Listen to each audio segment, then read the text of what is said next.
నమస్తే, welcome to college TV. రాష్ట్రంలో చూసుకున్నట్లయితే కర్నూలు జిల్లా నుంచి కూడా వలి అనే ఒక కోవా బన్ అమ్ముకునే వ్యక్తి కూడా రీసెంట్ గా సోషల్ మీడియాలో కూడా హల్చల్ చేస్తున్న పరిస్థితి కూడా ఉంది.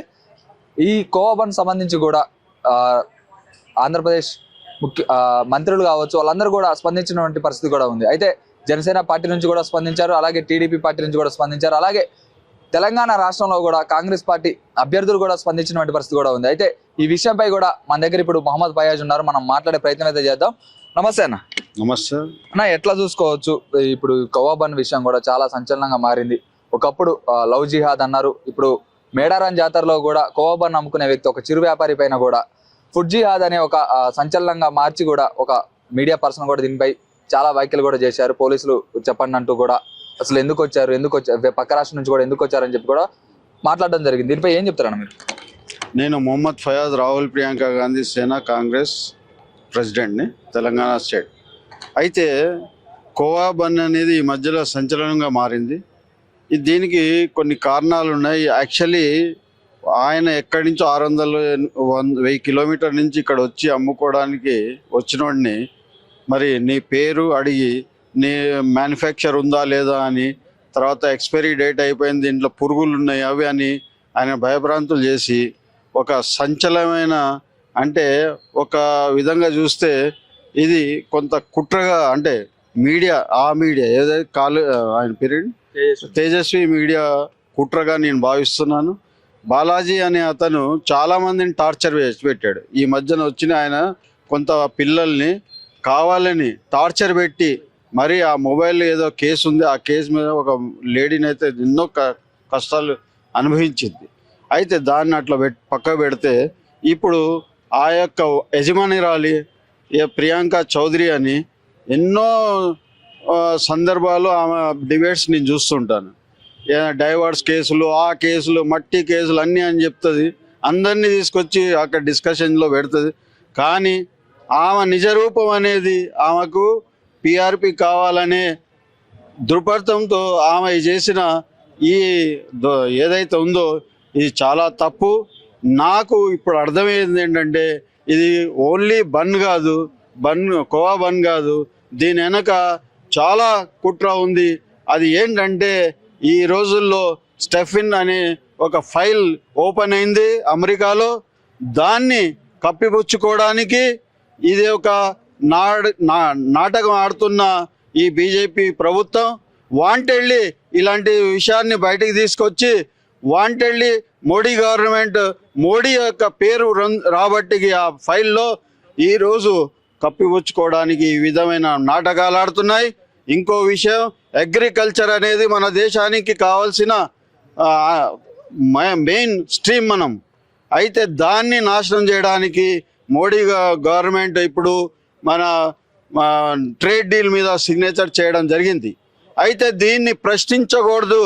ఈ ప్రజలు, దేశ ప్రజలు నన్ను ఎక్కడ అడుగుతారు అనే విధంగా, అందువల్లే ఇలాంటి బన్ రూపంలో మన మీడియా పనిచేస్తుంది. అంటే main media already Godi media ఉంది, అది ఆల్రెడీ పనిచేస్తుంది, దాన్ని ఎవరు చూడట్లేదు. కాబట్టి ఇలాంటి యూట్యూబర్లను మరి హైర్ చేసి ఈ ప్రియా చౌదరి అనే ఆమెని హైర్ చేసుకొని దీన్ని ప్రాపిగేట్ చేసి ఈరోజు మరి ఆ స్టిప్పింగ్ ఫైల్స్ అండ్ ఎస్టిమ్ ఫైల్స్ అండ్ తర్వాత మన ట్రేడ్ డీల్ మీద సిగ్నేచర్ గురించి ఎవడైతే అడుగుతాడో, ఎందుకు ఇప్పుడు రాహుల్ గాంధీ ఒక్కడే అడుగుతున్నాడు. అయితే ఆ రాహుల్ గాంధీని మాట్లాడనిట్లేదు. ఎందువల్ల దేశంలో ఇది ఎక్కడ పోద్దో, ఎందువల్ల అంటే అగ్రికల్చర్ ఎట్లా ఖరాబ్ అవుతుందంటే రాబోయే రోజుల్లో అక్కడి నుంచి ఏదైతే మన అమెరికా నుంచి 0% మెటీరియల్, అంటే అగ్రికల్చర్ మెటీరియల్ ఇక్కడ వస్తాయో, పాలు, పండ్లు, మటను అన్నీ, ఆ విషయాలు అవి ఇక్కడ 50%గా అమ్ముతారు. ఆ రోజు మన అగ్రికల్చర్ సెక్టర్ నాశనం అవుతుంది.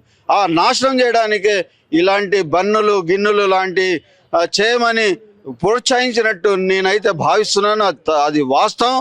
రేపు పొద్దున రాబోయే కాలంలో ఇంకా ఇలాంటి బండ్ల రూపంలో ఎన్నో వస్తాయని నేను క్యాస్ట్ మతమాడికి కూడా, అంటే ఇంతకు ముందు కూడా జరిగినట్టయితే కొన్ని కెమికల్స్ ను కూడా కలిపి అమ్ముతున్నారని చెప్పి కూడా కావాలని చెప్పి పాకిస్తాన్ వాళ్ళు చేస్తున్నారని చెప్పి కొన్ని వార్తలు అయితే రావడం చూస్తున్నాను. కాకపోతే ఆ వ్యాపారం చేసుకున్నట్టే బన్ను ఇంతకు ముందు నుంచి కూడా ఆయన కర్నూలులోనే ఉన్నాడంటే అక్కడ ఉన్న కొంతమంది వ్యక్తులు కూడా బన్ను తింటున్నారు, చాలా మంది కోవా కూడా తింటున్నారు. కాకపోతే ఇంత తక్కువ కాస్ట్ లో కోవా ఎట్లా వస్తుంది ఆయన ఖచ్చితంగా ఆయన అందులో టార్గెట్ చేసి చెమటలు పడుతున్నాయి, పోలీసులు కంప్లైంట్ ఇవ్వాలని కూడా చెప్తున్నారంట.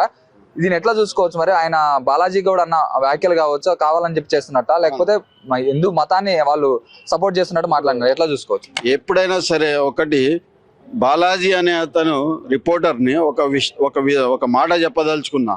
ఆయనను హైదరాబాద్ రమ్మానండి, నేను చూపిస్తా. ఈయన గుజరాతీలు, మార్వడీలు వీళ్ళు చేస్తున్న కల్తీ కన్నా ఆ కల్తీ చాలా తక్కువ. ఈరోజు ప్రతి మెటీరియల్ నూనెలో, తేనెలో, మరి బియ్యంలో, తర్వాత ఉప్పు, పప్పు, అన్నిట్లో ఈ గుజరాతీలు మరి ఏ విధంగా చేస్తున్నారో మీరు అందరు తెలుసు కదా. ఈరోజు చూడండి, ఎన్నో హోటళ్ళు నేను తీసుకెళ్తా మీకు, 5 స్టార్ హోటల్లో కుళ్ళిన అన్నం తినిపిస్తున్నారు. దానికన్నా ఇదేమైనా పెద్ద తప్ప, నేరమా?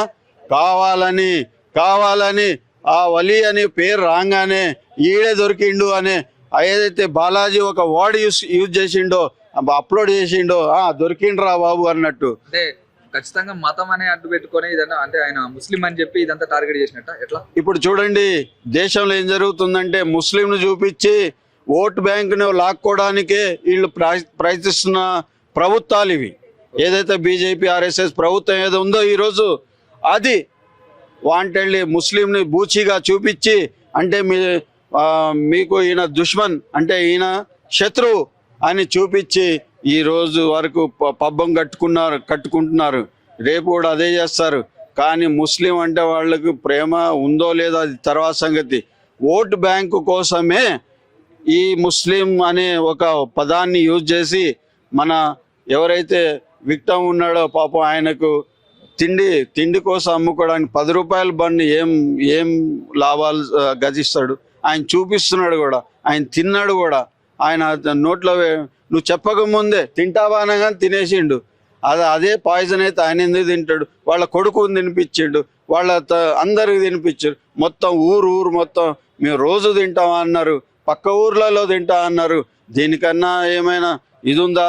వాంటెడ్లీ ఈ ప్రభుత్వాలు మన ఏంటంటే ఆ 2 విషయాలు, ఒకటి ఫైల్, ఇంకోటి ట్రేడ్ డీల్, దీని గురించి తప్పించుకోవడానికే ఈ విధంగా చేస్తున్నారని నేను కాదు యావత్తు భారతదేశం దీన్ని అంగీకరిస్తుంది. అంటే ఒకప్పుడు చూసుకున్నట్లయితే లవ్ జిహాద్ అని నడిపించారు, ముస్లిమ్స్ చేస్తున్నారు లవ్ జిహాద్ అని చెప్పి మామూలుగా రికవర్ చేసుకున్నట్టు అని చెప్తున్నారు. తర్వాత ఇప్పుడు ఫుడ్ జిహాద్ అంటున్నారు. మరి ఎంతవరకు నిజం ఉండొచ్చు దీంట్లో? ఇప్పుడు ఫుడ్ జిహాద్ అన్నప్పుడు ఒక విషయం, ప్రియాంక చౌదరి అండ్ బాలాజీ మీరిద్దరు ఆ బేగం బజార్ పోండి, ఆ గుజరాతీ గల్లీ పోండి, మా సింధీ కాలనీ పోండి, ఇంకా వేరే దిక్కులు ఉన్నాయి మన హైదరాబాద్లోనే. అదంతా కల్తీ మాయ. ఈరోజు వాళ్ళని పట్టుకోవడానికి మీకు దమ్ము ధైర్యం లేదు. ఈరోజు వాళ్ళని శిక్షించే దాని మీద అడిగే ధైర్యం లేదు మీకు. మీరు ఓన్లీ ఒకరిని పట్టుకొని మోడీ గారిని బతికించడానికి, ఆయనకి సేవ్ చేయడానికి ఈ విధంగా దొంగ నాటకాలు ఆడుతూ ఈరోజు ప్రజల్ని తప్పుదోవ పట్టిస్తున్నారు. మెయిన్ స్ట్రీమ్ మీడియా కూడా అదే చేసింది. ఇప్పుడు కొంత యూట్యూబర్లకు డబ్బులు ఇచ్చి ఈ పనులు చేస్తున్నారు. ఇది చాలా తప్పు, అది నేను ఖండిస్తున్నాను. కాకపోతే ఎవరైతే మా బన్ అమ్ముకుంటున్న ఫ్యామిలీకి రాష్ట్ర ప్రభుత్వం, మరి మన ఆంధ్రప్రదేశ్ రాష్ట్ర ప్రభుత్వం, మన తెలంగాణ రాష్ట్ర ప్రభుత్వం, రేవంత్ రెడ్డి గారు, చంద్రబాబు నాయుడు గారికి ఒకటే విజ్ఞప్తి చేస్తున్నాను. వాళ్ళిద్దరు ఫ్యామిలీకి ఏదైనా సహాయం చేయవలసిందిగా ఈ మీడియా తరఫున నేను కోరుకుంటున్నాను. ఎందుకంటే బ్రదర్ ఇక్కడ కూడా బండ్లు అమ్ముతారు, ఏది సెక్రటరియట్ ఎదురుగానే ఒక బండి పెట్టుకొని. మరి అలాంటప్పుడు అది తప్పు. ఓన్లీ ముస్లిం అమ్ముతున్నాడా, హిందూ అమ్ముతున్నాడా అని వాళ్ళకి కాదు, వాళ్ళ బాసుని సేవ్ చేయడానికే ఇది ఈ విషయాలు వచ్చిందని నేనైతే తప్పకుండా ఇదే దీని వెనక కుట్ర ఉంది. బాలాజీ కూడా కావాలనే చేసిండు ఇదంతా, తప్పకుండా అవును.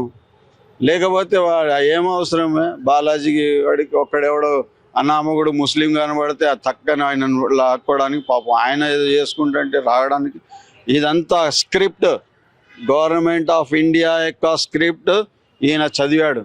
ఆ ప్రియాంక చౌదరి చదివింది అంతే తప్ప ఏ లేదు. ఇంకో విషయం నీకు చెప్పదలుచుకున్నా. మొన్న ఒక మీడియాలో ప్రియాంక చౌదరి ఒక మీడియాలో బన్నుకు ఉమ్మేసి ఇస్తుందా? ఏమయ్యా, ఎవడైనా ఉమ్మేసి అమ్ముకుంటాడా? సిగ్గు ఉన్నదా? శరం ఉందా మీకు? ఎవడైనా నేను అమ్ముకునే దాంట్లో నేను ఉమ్మేసి ఇస్తే నాది లాసా నీది లాసా? ఇంత కూడా జ్ఞానం లేదు. ఏదంటే నవ్వుకుంటా చూ అని ఊసి ఒక యాంకర్కి తినిపిస్తుంది ఒక ఛానల్లో. ఏం ఘోరం! ఎవడు నువ్వు చూసినావా? అదేమైనా విజిలెన్స్ ఉన్నాయా? ఆయన ఉమ్మూసింది. ఇంత ఘోరంగా మా హిందూ ముస్లిం గొడవలు పెట్టడానికి చిచ్చు పెడుతూ మీరు అంతే. మరి ఇంకేముంది? మతాలు లేకపోతే వీళ్ళు ఓడిపోతారు, మతాలు లేకపోతే ఎంఎం ఓడిపోద్ది, మతాలు లేకపోతే బీజేపీ ఓడిపోద్ది. ఈ రెండు ఒకటే. ఈ విధంగా చేస్తున్న పరిస్థితులు ఉన్నాయి, మనకు కనబడుతూనే ఉన్నాయి. సెక్యులర్గా ఉండే మనకు ఒక ప్రధాని కావాలి. సెక్యులర్గా ఉండే మనిషి వ్యక్తి నా దృష్టిలో అయితే మీరు కూడా ఏకీవిస్తారో లేదో తెలియని ఆ రాహుల్ గాంధీ కనబడుతున్నాడు ఈ ప్రస్తుతానికి పరిస్థితుల్లో. ఆయన గనక అయితే దేశం బాగుపడుతుందని నేను భావిస్తున్నాను. నేను